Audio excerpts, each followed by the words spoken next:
Good afternoon and welcome everyone. We're so happy that you're here with us today. My name is Marilee McFarland and I'm the Senior Director of Principia's Alumni and Field Relations team. We're so thrilled that you're with us for this workshop and talk by Dorothy Halverson. Here at Principia, we are all about seeing that Christ light and love in each child. And what fun to be together celebrating the joy that comes from teaching the Bible and spiritual concepts to young children. We are grateful that Principia School's early childhood principal, Dorothy Halverson, is here to provide insights and examples of teaching these foundational lessons to our youngest friends. Many of you may be familiar with Dorothy from the many Acorn events she has hosted around the country, and we are looking forward to hearing her share today. Dorothy is a treasure trove of experience, teaching young children in the classroom for over 35 years and at Sunday school, where she taught the youngest class for 27 consecutive years. There will be time after Dorothy's talk for you to ask her questions. Feel free to enter them in the Q&A box throughout her talk. Today's talk is being recorded, and the link along with the resources that Dorothy mentions today will be shared with you in an email tomorrow. We hope that you will join us for a couple of our upcoming virtual events, including a book talk next week on The Night Portrait, a novel of World War II in Da Vinci's Italy on Thursday, April 29th. We also hope that you will gather the youngsters in your life and build a fort, whether out of blankets inside or sticks and leaves outside. Build your fort and join us for a fun event, Fort Night, with games and trivia and more on Saturday, May 1st at 6:30 p.m. All are welcome. We hope that you will visit our website, principia.edu/events, to learn more about these events and more events that we have throughout April and going into May. I will now turn it over to our early childhood principal, Dorothy Halverson. Hello, everybody. It is so nice to see you today, to have you join me in a topic that is very dear to my heart. It is truly a joy for me to be here today and to share with you just some of the things that I have learned over the number of years that I've taught Sunday school. And thank you, Marilee, to you for the wonderful introduction. I want to first start with just reminding us what the manual instructs us to do for those very first lessons in Sunday school. The manual reminds us that the first lessons should be teaching of the 10 Commandments, the Lord's Prayer with its spiritual interpretation by Mary Baker Eddy, and the Sermon on the Mount. And when I start with the very youngest classes, and it could be anywhere from 2.5, sometimes the youngest class might be 3 or 4-year-olds, I always start with teaching the 7 synonyms. I thought it might be helpful for you to know how I divide the lesson time, the Sunday school time, into sections. And I want to go back to and say this, what my desire today from this webinar is to inspire you as young children inspire me every single day. I hope that you will gain from this webinar some ideas that you can take and put into practice if you're teaching Sunday school, or use at home with your children, or share with your Sunday school if somebody else is teaching the younger children. So when I prepare for a Sunday school lesson, and we typically have about 50 minutes, right, after we've done the opening of Sunday school with the singing of the hymns. And so the first 10 minutes, I like to give children the opportunity to share gratitude. And depending upon the age, this can look very different. With a very young child, it might be having a parent asking them to write down just a quick healing that the child maybe had that week, or something that they were grateful for that happened during the course of the week. And of course, as the children get older, they might, by first grade or second grade, you might have for them a gratitude journal and give them the first 5 minutes or so in class to just write down what they're grateful for or healing that they've had during the day. It's very quick to allow that in the first few minutes of Sunday school. And then you might move on to reviewing some of the common lessons that we work on from the manual. I review the the 7 synonyms. We will review the 10 commandments. I typically don't spend a whole lot of time with the Lord's Prayer because of reciting it every week, and most of them are saying the Lord's Prayer at home with their families. And so I don't spend as much time in those first 10 minutes of class doing that. The Beatitudes is also another area that we might review. And then I'll spend a good 30 minutes on the main portion of the lesson that week. And then I'd like to close the class for the last 5 minutes just with some takeaways and reviewing what it is that we had learned that day. One of the things that I was teaching preschool so many years, I'd always, concern me when children get in the car and the parents will say, "What did you learn today at school?" or "What did you learn at Sunday school today?" And the answer is nothing, or "I don't remember." So I want them to have some ideas in their thought that they can pull out and share what we talked about in Sunday school. And then I also might give them a little lesson to work on, like maybe we're thinking about the Bible phrase, "Let your light so shine before men." And we talked about how to let your light shine. So their lesson that week might be, think about ways that you can have your light shine. And then next week when we come back to Sunday school and gather together, we'll share ways that you've let your light shine during the week. I also want to remind you that there's it's called a learning pyramid, and children, when we are listening to something in an hour's time, you remember about 10% of what you hear. If you are reading something in an hour's time, you typically remember about 20%.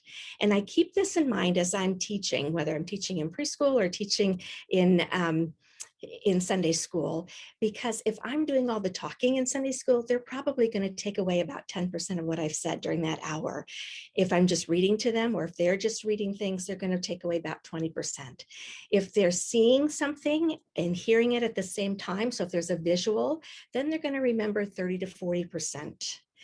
If you get them to talk and discuss, now they're going to remember more like 70% of what during that course of an hour.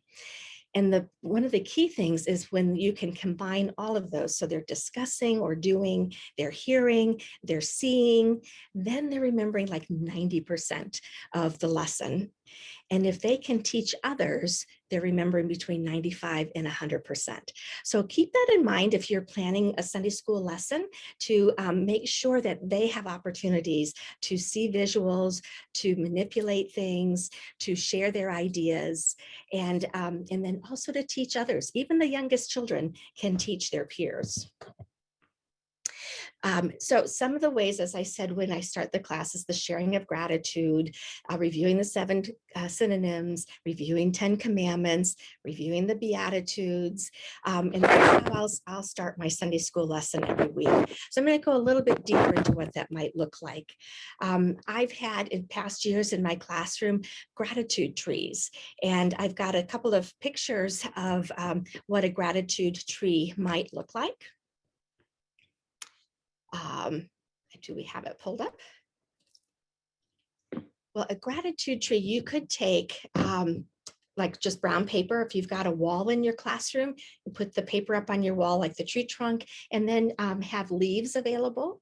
And you can send those leaves home from week to week and have parents write down for their child, if they're too young to write their ideas, write down what that gratitude tree, what they want to put on their leaf, and bring it back into Sunday school, and then they can share that.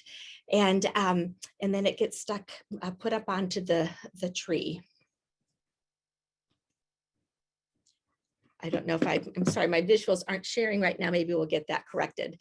Another way to make a gratitude tree, if you don't have something to put on the wall, is I brought a branch in before, and same thing, cut out the leaf shapes, and then send the leaf home, and the parents can help write their gratitude ideas onto the leaf shape, bring it back, and then they can hang those on the branch. And you could put the branch like in a pot with some gravel or sand or something, just so it can stand in the corner of your classroom.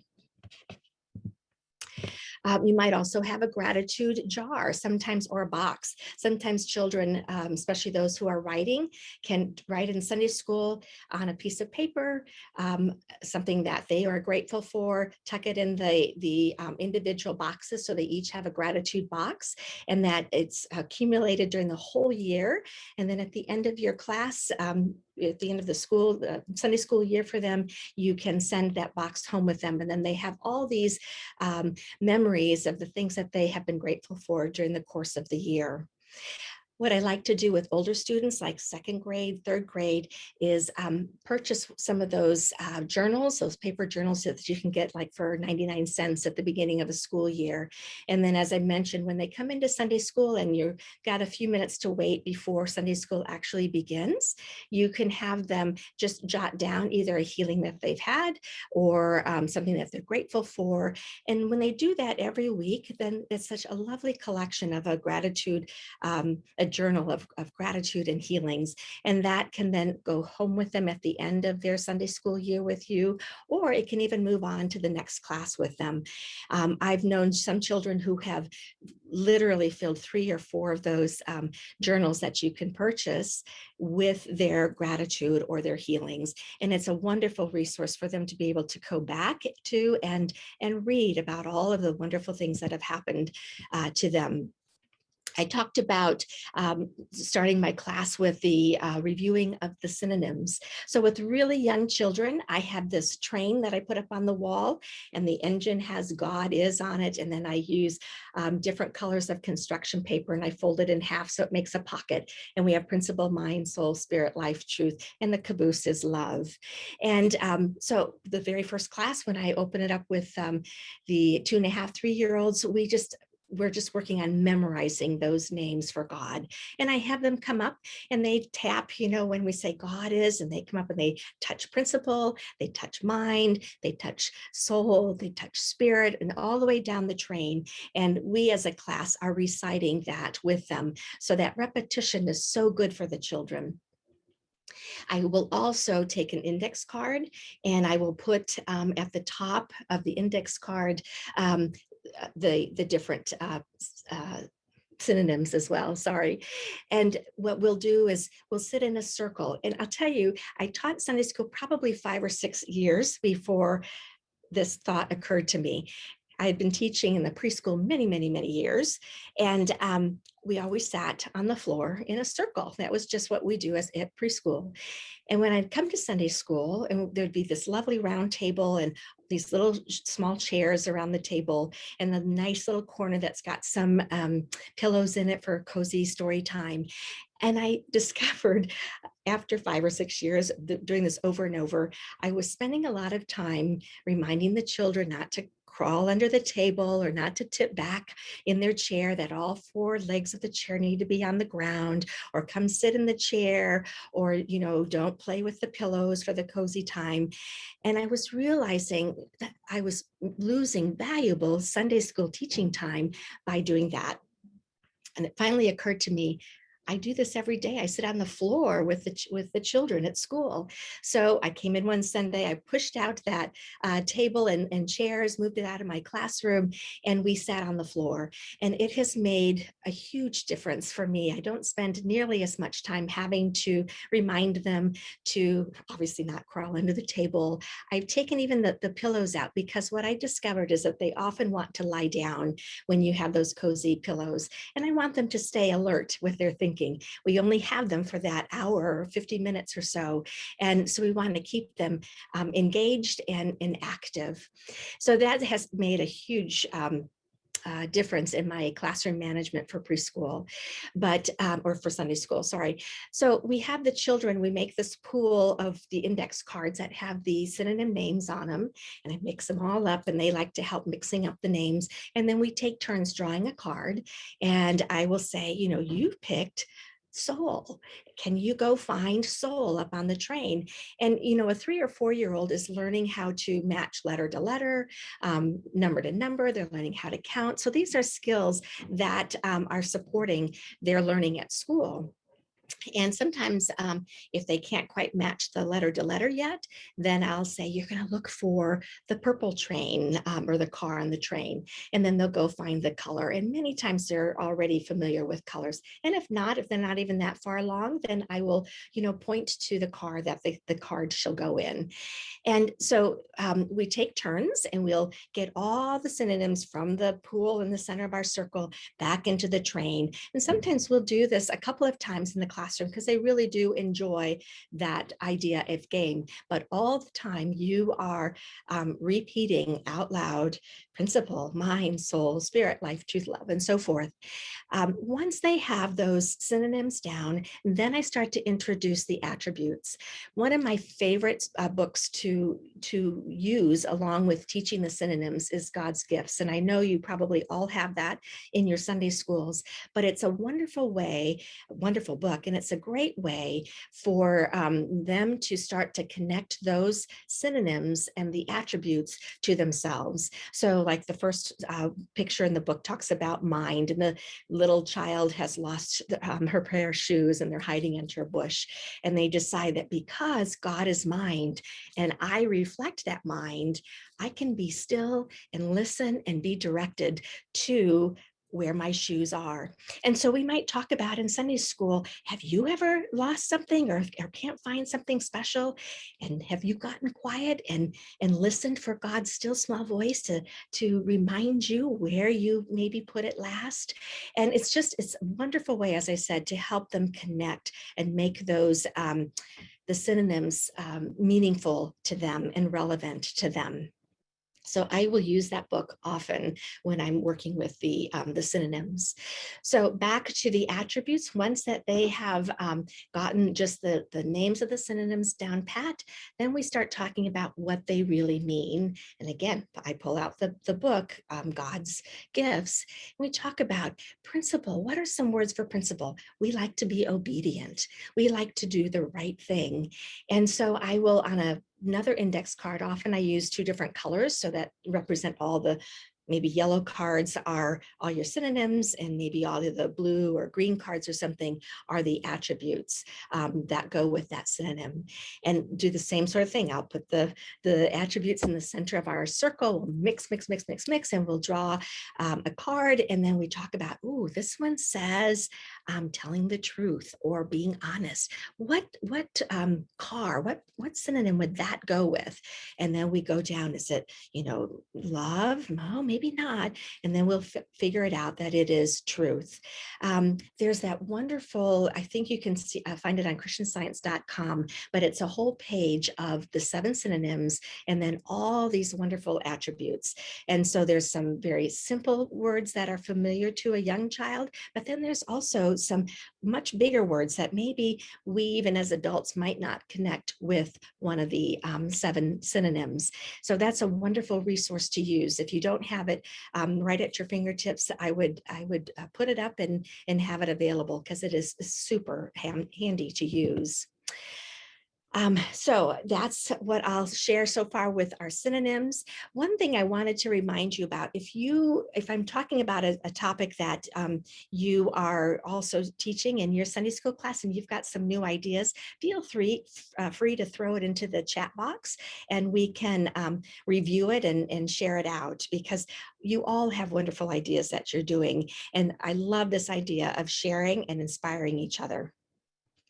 So next I'm going to share the 10 commandments, and I have a commandment sheet that actually you will be receiving as a packet, part of a packet in your email box later this week. But I just did a grid and I have, 1, 2, 3, 4, 5, 6, 7, 8, 9, 10 with the 10 commandments. And then I also have a very simple way of explaining the commandment.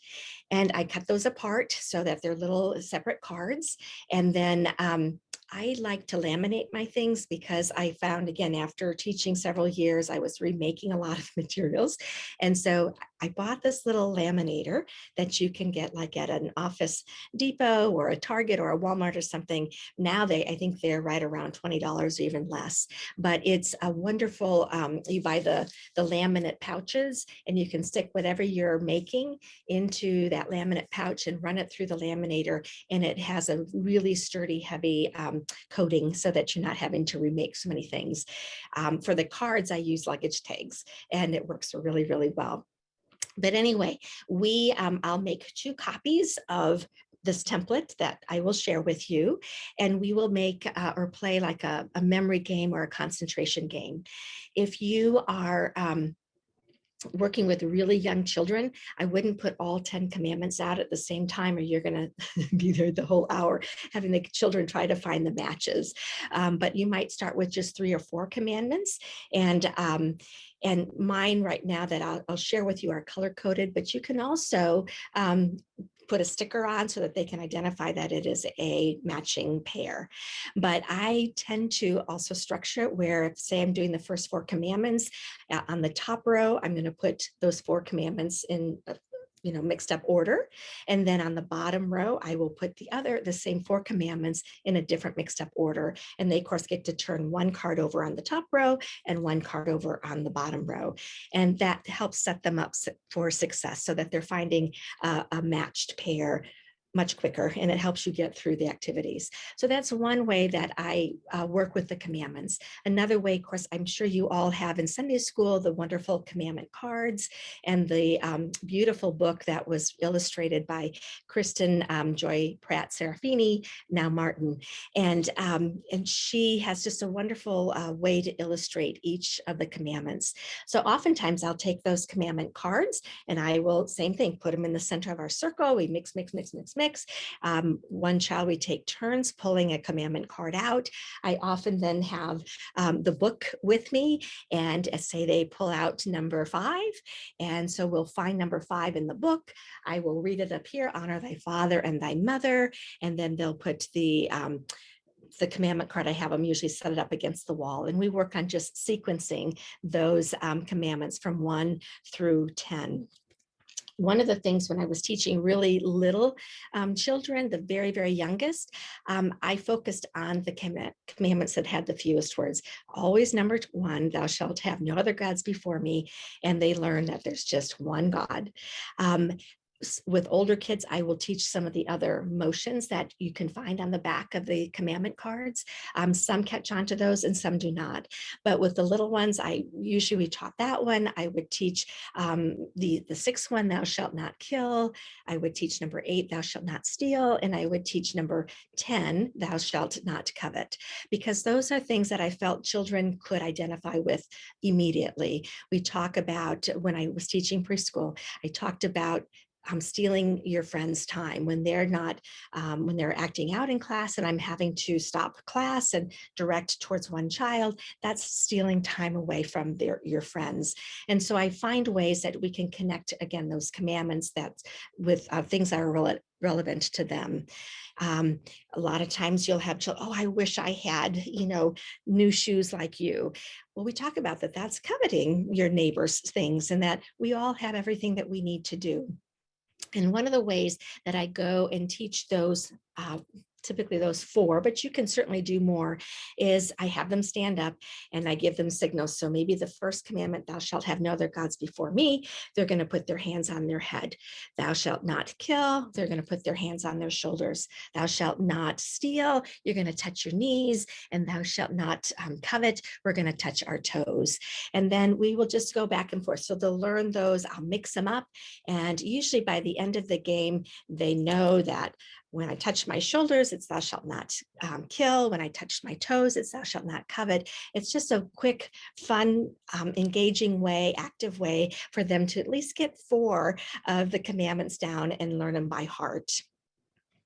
I'm going to go on with the Beatitudes, and I'll be quick with this because it's also very similar. There's a wonderful resource, if you're not aware of it, called Biblos Foundation. So you could go to their website, biblosfoundation.org, and I will give you actually the link to it in the resource page that you'll get in your packet. But it is one of the, there is a membership fee. There's a basic fee, which is, I think, is $25. There's a full membership, which is $50, but there's just lots of wonderful resources on their website. But one to me that was the most useful in teaching Sunday school is their book that's called Sunday School Ideas. And it starts with teaching the very youngest classes the concepts, and then all the way through high school. It's super well organized. And then there are pieces that you can actually print pages from. And so the Beatitude cards that I use are actually in this, this book. I did not give you copies of those, but you could very easily, like I made commandment cards, you can very easily make Beatitude cards. So same thing where the front half, the first half of the Beatitude, blessed are the poor in spirit, for theirs is the kingdom of heaven. And again, as they're learning the Beatitudes, I don't put them all out at the same time. I just start with maybe the first 3 or 4, so the first half, and then learn the second half. And these cards, these are what they look like laminated, and they're very sturdy. I often will make extra copies of things and send it home with the children, because I feel like, especially if it's a game type of a activity, then my hopes is that they will play the game at home with maybe a sibling or with their parents or maybe grandparents. And so that's just a quick way. I use the Beatitude book that's available. Same thing. We'll choose a Beatitude number 1. We'll find it in the book. So they get to have the visual of the page in the book, plus the cards, which the doing. And if you remember, if they're doing and they're seeing and they're hearing, they're remembering somewhere between 70 and 80% of what they're doing. There's also, I'm giving you a link in the resource page. Back in 2009, I think it was, in a Kids Sentinel, there was a wonderful page written by another Sunday school class. I don't remember where from, maybe California, but the teacher shared, she took each Beatitude and she asked the children what those Beatitudes mean to them. And then, so in the children's words, they explained what the Beatitude is. So for an example, I think they had, blessed are the meek, for they shall inherit the earth. And what the children, what that meant to them was, whenever you put aside selfish thoughts and follow God's direction, then you have dominion over things. I love that idea. And we can talk about, what does that look like to follow God's direction? This week, it talks about the following in the path of God. And so what does that look like? And what could I do to follow in God's path or direction? And to set aside selfish thoughts. Even, as I said, even the youngest children understand what me first thinking is. Those are selfish thoughts. And I use the term me first thinking. And let's try to change that me first thinking and think about others. And when you do that, you have dominion over many things. So that's another resource that I found very, very helpful when I'm working with the Beatitudes. Okay, so now we're into the main part of the lesson. If I was teaching Sunday school this week, we have in the lesson let me back up. We're going to spend about probably 30 minutes in this main part, 25 to 30 minutes. And again, to keep things active, I would find ways to use concrete materials during this part of the lesson. It might be acting out some of the Bible stories. It might be using a flannel board to tell a story. It might be using finger puppets to also tell a Bible story. I look for a story, again, that makes sense to a young child. Sometimes there are Bible lessons when I'm like, oh, I don't know if there's anything here that I would necessarily, or Bible story that I would share with a 3-year-old or a 4-year-old. So then I might pull in something that's more familiar with them that they can connect with. I also look for little golden nuggets, I call them, just simple little truths in the Bible or in the science and health that we can write down on a piece of paper. And that oftentimes is part of their assignment for the next week, is applying that truth and then bringing it back and sharing.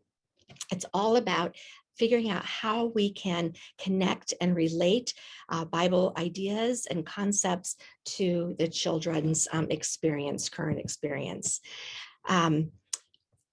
And then we have about 5 minutes at the end of the class for the takeaways. And I've talked a little bit about that. We're assigning a lesson to do over the week and bring it back and share, reviewing, today, when you go home and mommy or daddy says, what did we do today in Sunday school? You can let them know that we played a game with the synonyms, or we played a game using the Beatitudes, and I'll send home little things to help remember or help remind them what we did in Sunday school. I'm going to go back to if I was teaching Sunday school this Sunday. Some of the things that I maybe would pull out of this week's lesson, there's the Jesus commandment, thou shalt love the Lord thy God with all thy mind and with all thy heart, with all thy soul, and love thy neighbor as thyself. And I would focus on the idea of loving thy neighbor. What does that look like? What does it look like to love our neighbor? Who is our neighbor? Sometimes if there wasn't a story that week in that week's lesson that is, again, relevant to the children, I might use that phrase, loving thy neighbor, and bring out the story of the Good Samaritan. They love that story. And it's a wonderful example of how we can help others. And that's showing love to them and caring for each other. This week it has casting the net on the right side. And I love to use little fish that I cut out, and I'm giving you a template in the packet. Again, the template, you can make several copies. I tend to put it on colorful paper so that the fish are all different colors.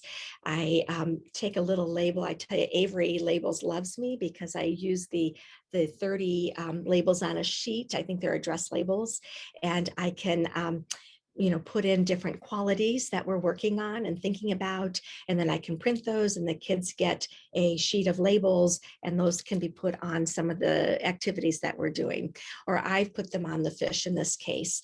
And the labels might say, casting the net on the right side. In other words, we're going to, if we start with God first, then he will provide everything that we need. And so, when things don't seem to be going our way, we're starting with what we want first, and that's the wrong side. We need to start with God first and casting the net on the right side, and then that net will be filled abundantly, as the story tells us. And so with these fish on the back side, I will put qualities like I can be kind, or I am loving, or I know I'm God's perfect child. All these ideas that we've talked about in various ways. I put a little paper clip on the fish, and then I don't use a net, I use a fishing pole. So I have a dowel that has a fishing line attached to it with a magnet at the bottom. And the kids get to take turns just fishing for these different kinds of fish that have different ideas of what we want to do. Like by casting the net on the right side and starting with God first, I know then that I can be loving towards my neighbor, I can share, I can be kind, I can be helpful. So those are some of the statements that I've put on these labels that are stuck to the fish. And then I have Ziploc baggies with me a lot. And so the fish that they catch, I put in the Ziploc baggie. I write casting the net on the right side, and I send that baggie home with the children. And hopefully they can play the game at home, or at least talk about the different ideas that those each fish represents. From last week's lesson, there was the statement of stick to the truth and walking in the footsteps of truth and love. I think the beginning of that paragraph on page 192 of Science and Health talks about stick to the truth, and it listed all these kinds of diseases. And then it says, but if we are walking in the footsteps of truth and love, then we will have dominion or whatever. And so I like that idea of walking in the footsteps, following Jesus' example. And so again, I'll give you a template of footsteps, and I print off many different colors. I take the same types of labels that I put on the fish, and I put them on the footprints. And I literally, in Sunday school, we will lay out those footprints, and they will practice walking on the footprints. And then I let them stop and pick up a footprint that they want to stop on. We read what it says, it gets put in a baggie, and that goes home. One of the common things that I'm working with the children on from week to week to week, and just do it in many different ways, is how because we reflect God, what qualities are God qualities? How are we reflecting God? By being loving to each other, by caring for one another, by being honest. And so those qualities go on lots of different materials that I make and send home. Okay, let's see, what else can I do? I was thinking about Zoom, because I know many of you are probably still teaching Sunday school through Zoom, and the youngest classes, that's a really challenging thing to do. But if you are trying to teach the little ones, I would for sure keep my lessons to about 15 minutes. And because their attention span on a screen is not the same as when you have them in person. I would also, with especially the youngest children, if you can choose a time when at least a parent can sit with them, you're going to have a lot more success with your lessons than if parents are either teaching Sunday school themselves at the same time, or maybe listening to church. So I would offer to my parents a different Sunday school time so that they can be part of it. And I would make that lesson as active and participatory as you possibly can. And a reminder that repetition is really good. So even though you think we've done this over and over and over, that actually is comfortable to the children because it's familiar, and it helps them internalize it and learn it. Because remember, 95 to 100%, when they can teach it, then they understand it and they've internalized it. So you want to help them get to that point by reviewing things, repeating, going over again, not having it be stagnant and old, but finding fresh ways to present the same ideas. So a sample lesson for Zoom might look something like this. I might start with just singing a God song at the beginning. It might be a favorite hymn. It might be, I have some God songs that we sing in Acorn together, like God is up, God is down, God is here all around, there is no spot where God is not. And I actually have a couple of Acorn parents record a lot of, or maybe it's all of our God songs that we sing in Acorn. And they're available on an app called soundcloud.com. And so if you downloaded the app on your phone or iPad, or I think even computer, go to soundcloud.com. And then if you search Principia Acorn Songs, it comes up. And we've recorded a lot of other songs, but if you scroll down to the bottom, there's probably 7 to 10 God songs. We did not record any of the hymns because those are pretty regularly available to all of you, or at least familiar. But that might help you learn some of the songs that we've sung in Acorn. Very simple, but very helpful. And not just in Sunday school, sing them all the time. It helps calm children's fears. It helps comfort them. So we love singing with our little ones.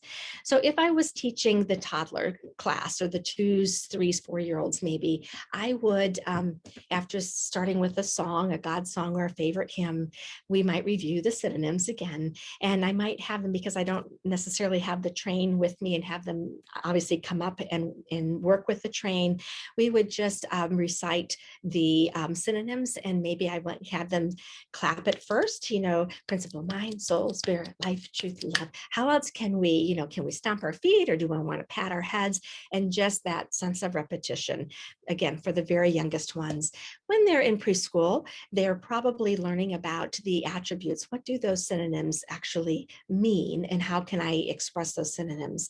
And so in that case, I might actually have my synonym cards, like index cards. And I might put 3 in my hand and say, choose a card. I want either number 1, 2, or 3. And then you'll pick the card. It's like, oh, you chose soul. And then how might we express soul? Well, I express soul by being joyful, and get their ideas. Your primary age kids, you might want to help them think about maybe God is principle. I reflect God. Therefore, I can express principle by doing whatever, by being obedient. And thinking about that, one of the tips that was shared with me a number of years ago, silent prayer. And you know how we're always trying to keep our kids quiet during silent prayer so they're not disturbing others. I can't do this so much with the very littlest ones, although I let them know that this is a time they can be talking to God and thinking about how much they love God.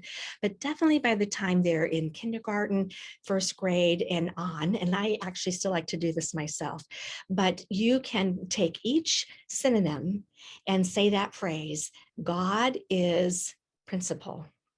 I reflect God, therefore I express principle by, and then whatever, and have them work through each synonym. And I guarantee you they won't get through all 7 before the silent prayer is done. But it's a wonderful way to keep their minds engaged about what silent prayer is really about. It is a time to pray quietly to yourselves.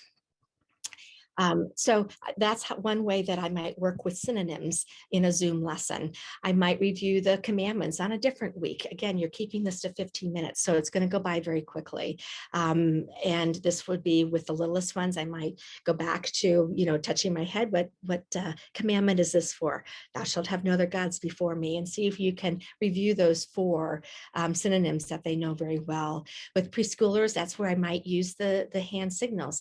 I might show them a signal and what commandment am I thinking of, and see if they can say the commandment, or vice versa. I'm thinking of this commandment and I would say it, and then see if they can show the symbol for it.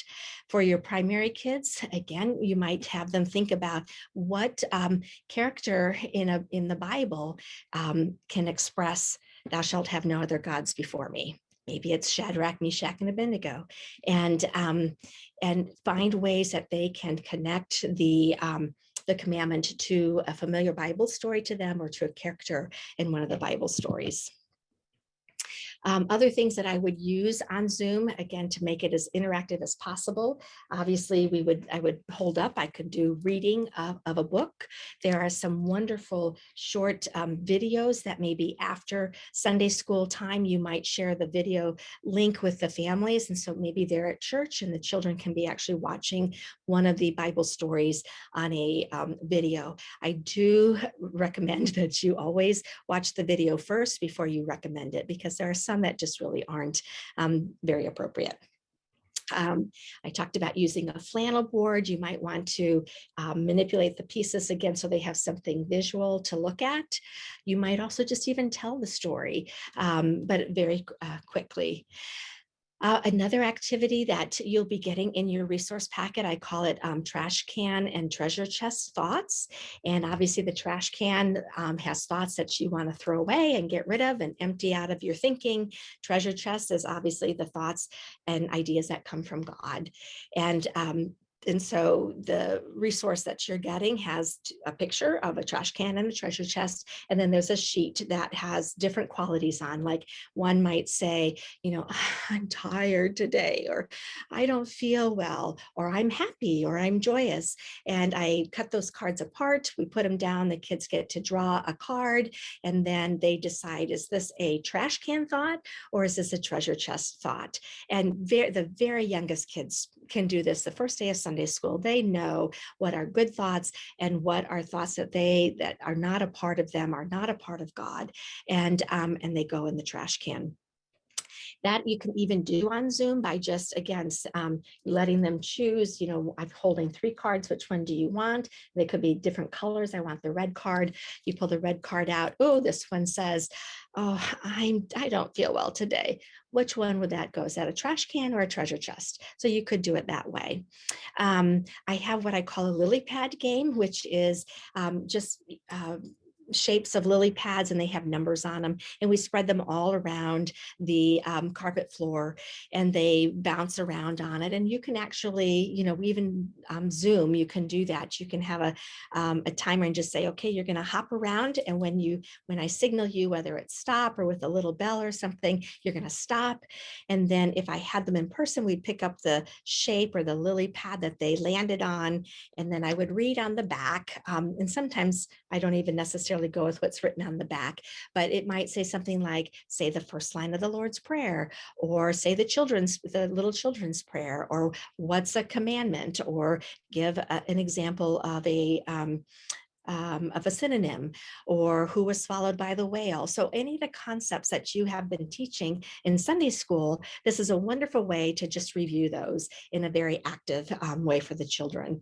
And so again, if you're on Zoom, I would just have them hop around, give them the signal of the bell or whatever, freeze, and then I would ask a child, okay, or ask the children, what's the first line of the Lord's Prayer? And we would say it together, and then they get to choose. Do you want to pat your shoulders 5 times? Do you want to do 3 twirls? Whatever it is, but it's that movement again that you can go back to.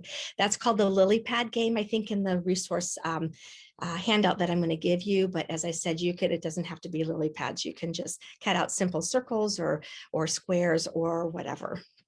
And then I would end my Zoom lesson with singing a hymn. They love Shepherd. It's very comforting. Oh, gentle presence, a grateful heart. Any of those would be wonderful. Okay, so I've talked a lot about what's going to be sent to you. In this packet, you're going to get something called Bible Concepts with games and activities.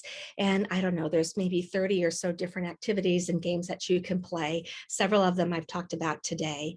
There's also a page or 2 pages that have different children's prayers that are wonderful for kids to learn. They don't have to memorize all of them, but find ways that you can have share these children's prayers with their families.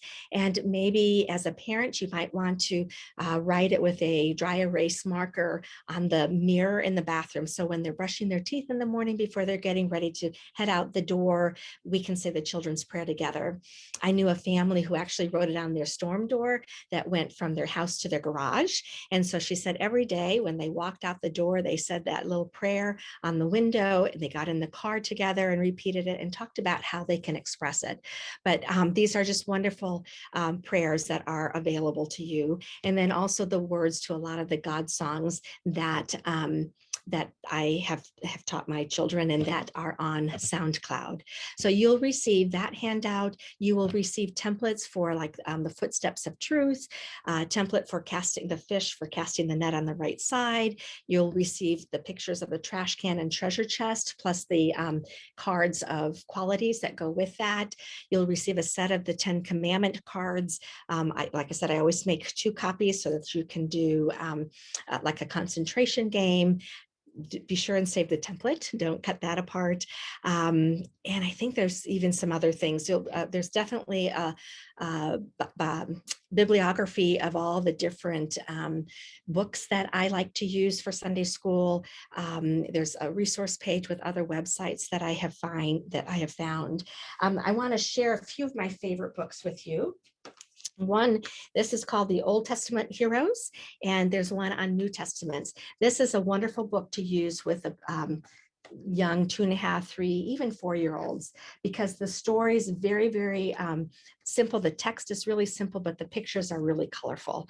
And so it's a great resource book. I do know sometimes you're asked in your Sunday schools by your church not to use books and things that are not, that don't come from our publishing society. And that's fine. I totally understand that and respect that. But there are so many actually wonderful stories available that you can use. One of the authors, her name is Patricia Pingree, and that's also on the resource page that you'll be getting. But she has wonderful little board books, and many of them are like 99 cents on Amazon. You're actually going to pay about $3.85 or something for shipping. But for less than $5, you will get these books. And it has some of the stories that we don't have available through our reading rooms or from the Publishing Society, Christian Science Publishing Society, that are just excellent books to use. Joseph's Coat of Many Colors. This is another series that I love. This is from my first Bible stories, and it too has very simple text, really good pictures for the children. And what I love about this series is on the back, the very back page, has some content questions that you can ask just to see how much they remember from the story. And then also next steps, some things that you might do at home or in Sunday school to continue learning and understanding some Bible stories. One thing as a teacher I liked to do was to every week when we had a simple truth that we wanted to memorize, and I have children want to know and understand and apply, I would type it out on a paper, and we would make a little blessing book that we collected. All those different truths from week to week, I would hold on to them, and then at the end of the year we would make it into this nice book. If the children are old enough to write down the truths, again, that's adding another element to help them internalize it. They write down the words, they might want to illustrate it. You can give them an index card each week, punch a hole in it, and then use those round rings and have them just keep adding to their ring. And by the end of Sunday school year with you, they'll have a wonderful collection of all these truths. This is one that my daughter actually made with me when I was teaching in our junior kindergarten class at Principia. And so, as I said, we would, for our blessing, we would memorize a quote and then send it home, and they got to illustrate the cover. So this is one of the end of the year gifts that I gave them. And what I loved seeing is she put it in her nightstand. And when she was either kindergarten or first grade, she was needing to be home from school for a day.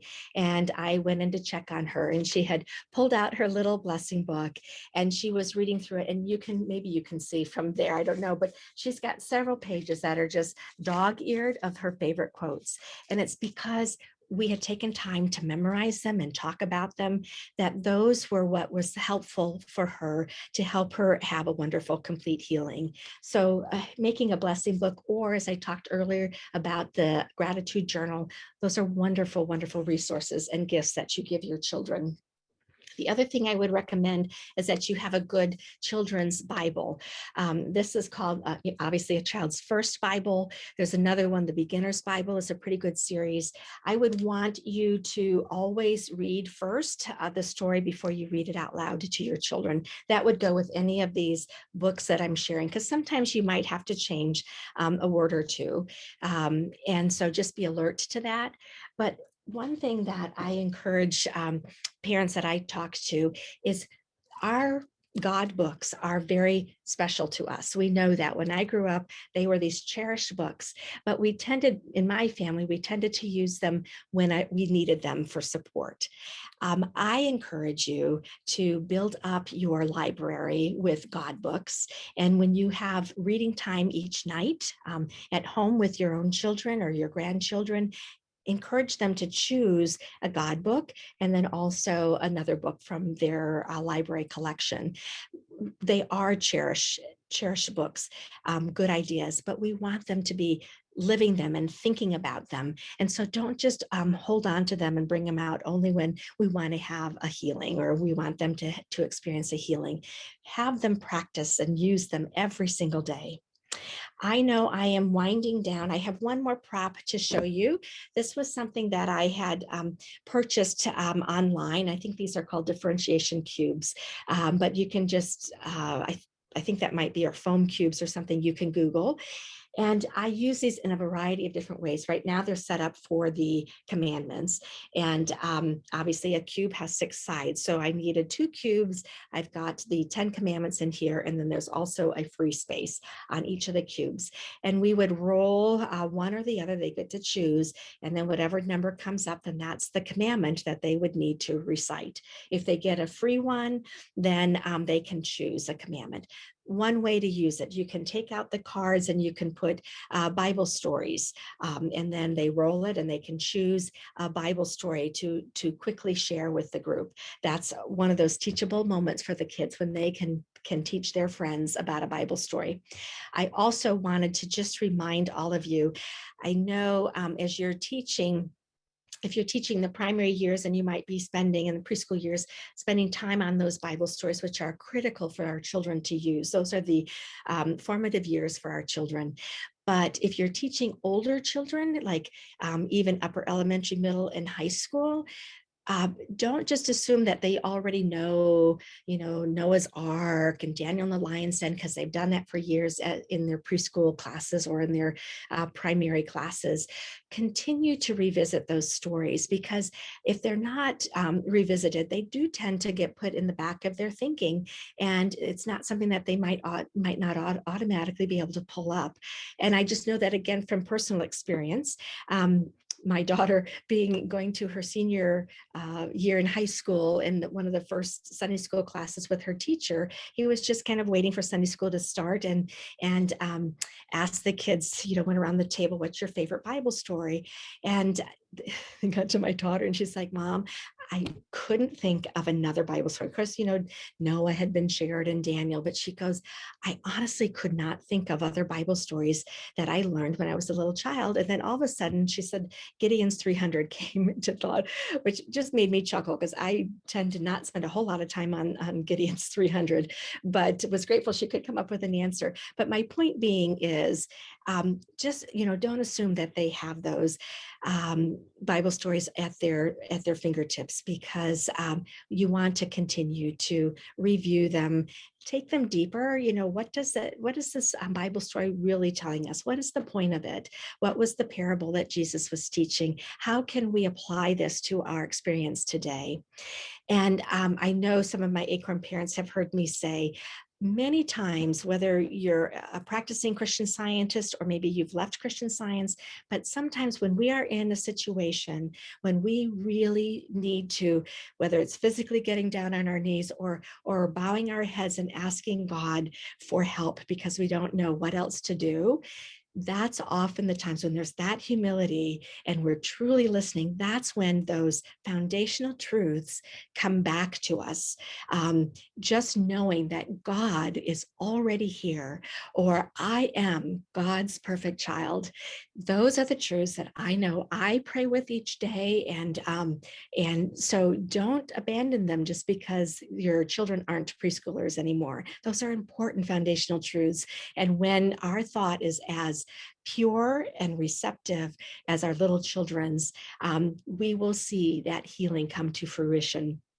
There's one other prop I'm going to quickly share, because again, I know we're getting close on time, but this is a visual that I share with many people, just the dailies. Mrs. Eddy talks to us about starting our day with dailies, and some of them might be the daily prayer, a rule for motives and acts, the Lord's Prayer with its spiritual interpretation, alertness to duty, the scientific statement of being. Those are dailies. And one thing that I like to do with all ages, adults included, is I have this jar filled with rice, and inside there's a bunch of ping pong balls.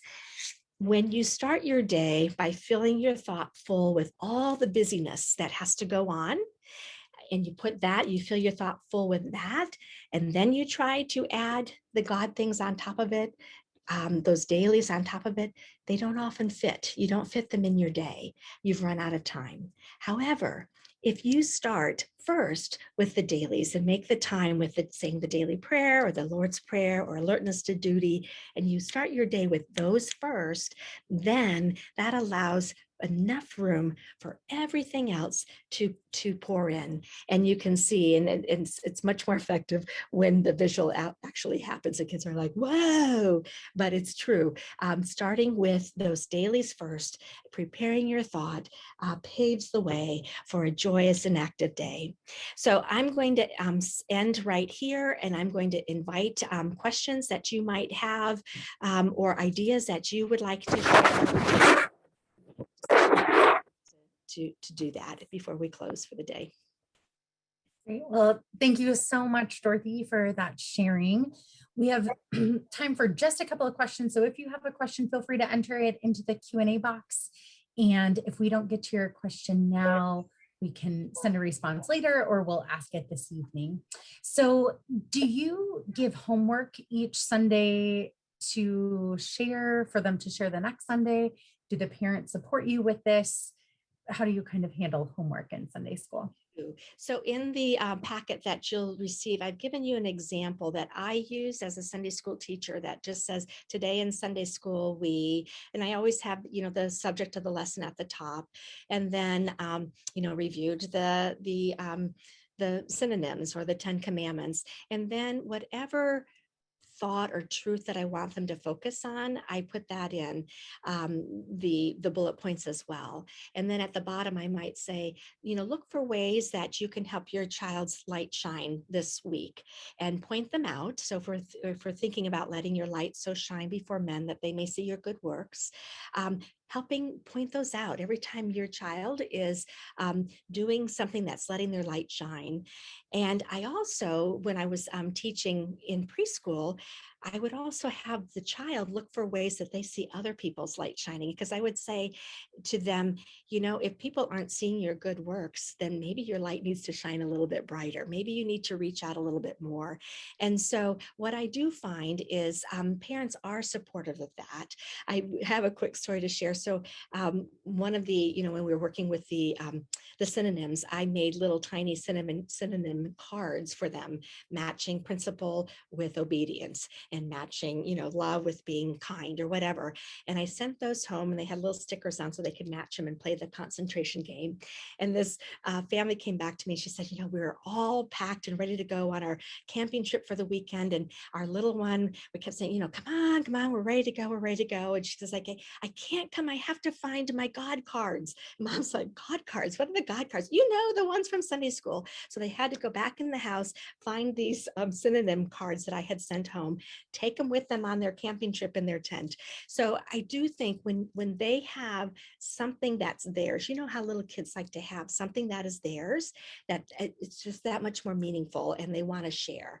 When we do David and Goliath, I go to the dollar store. The dollar store is your friend, but I buy those river rocks, and they get to choose 5 smooth stones, and I give them a little burlap bag, and then I take my Sharpie marker, and on one we say, okay, what quality do you want to work on this week? Oh, I want to learn to be patient. I'm going to work on patience. So I'll write patience on their rocks, one of their rocks, and I'll put the other 5, in the bag. We'll send that home. And then I'll let the parents know that their child is working on a quality this week, and see if you can help support that. And then they can write me a note back on how they express patience that week. Or sometimes, again, if they're preschool age, they can tell me, because I always try to relate it to their school experience. Oh my goodness, you had to wait for a long time in the line to get a drink of water. You were showing patience when you did that, right? So I do get support, and the parents do learn to look for that sheet of paper. So that goes in a baggie, and then usually a little trinket that they can share with their family. Other questions? That's great. Well, that's all the time that we have for questions today, but thank you all so much. And again, Dorothy is giving this presentation again tonight at 7:00 p.m. Central Time. So feel free to tune in again, or encourage your friends to tune in. All of those resources that you saw and that she talked about will be sent to you tomorrow. So thank you again, Dorothy, so much for your sharing today. Before we close, I would just like to invite you all to join us this Thursday and Friday, April 23rd and 24th, for All In for Prin, which is Principia's Day of Giving. Join alumni and friends worldwide to show your support for Principia. Gifts and donations can be directed to the areas that you care about the most. And we are so grateful for all of the donors who support Principia. And we're calling this our Day of Giving, DOG. So if you look on our social media, you will see lots of dog photos, and feel free to send in your own dog photo. So we hope that you'll join us for our upcoming events, from the book club to Fortnite. And again, Dorothy, thank you so much. And thank you all for joining us. And we will look forward to seeing you again soon. Bye.